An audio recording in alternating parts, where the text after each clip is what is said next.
सांगली विधानसभेत शिवसेना युबीटी 2 जागा लढणारच अशी भूमिका शिवसेना युबीटी कडून मांडण्यात आली आहे। चंद्रहार पाटील यांनी महाविकास आघाडीला इशारा दिलाय। काँग्रेस राष्ट्रवादीच्या जागेच्या वादामध्ये शिवसेना युबीटीने उडी घेतल्याचं पाहायला मिळतं। लोकसभेतील गद्दारी पुन्हा कराल तर राज्यात किंमत मोजावी लागेल असा इशाराही चंद्रहार पाटील यांनी दिला आहे। चंद्रहार पाटील लोकसभेमध्ये महाविकास आघाडीच्या आणि शिवसेना युबीटीचे अधिकृत उमेदवार सांगली लोकसभा मतदारसंघात होते, मात्र त्यांना पराभवाचा फटका सहन करावा लागलेला आहे। तर दुसरीकडे काँग्रेसचे नेते पण अपक्ष म्हणून निवडणूक लढलेले विशाल पाटील या ठिकाणी जिंकून आलेत आणि त्यानंतर आता एकीकडे राष्ट्रवादी शरदचंद्र पवार तर दुसरीकडे काँग्रेसमध्ये या ठिकाणी रस्सीखेच पाहायला मिळत होतं विधानसभेसाठी। तर आता त्याच्यामध्ये शिवसेना युबीटीचे चंद्रहार पाटील यांनी ही उडी घेतलेली आहे आणि आपण इथल्या 2 विधानसभेच्या जागा लढणारच असं त्यांनी म्हटलंय।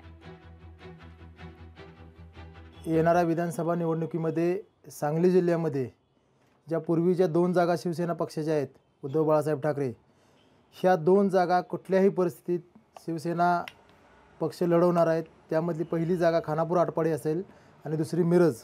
ह्या 2 जागा कुठल्याही परिस्थितीत शिवसेना पक्ष आमचा ही जागा लढवणार आहे। आणि जो लोकसभेच्या वेळेस जी गद्दारी महाविकास आघाडीमध्ये राहून काँग्रेस आणि राष्ट्रवादी काँग्रेस पक्षानं जी शिवसेनेबरोबर केलेली आहे ती जर भविष्यात विधानसभेला जर केली तर येणाऱ्या काळामध्ये ह्याची किंमत काँग्रेसला आणि राष्ट्रवादीला संपूर्ण महाराष्ट्रामध्ये मोजावी लागेल। शाही मराठी ऐका, पहा, जागरूक रहा।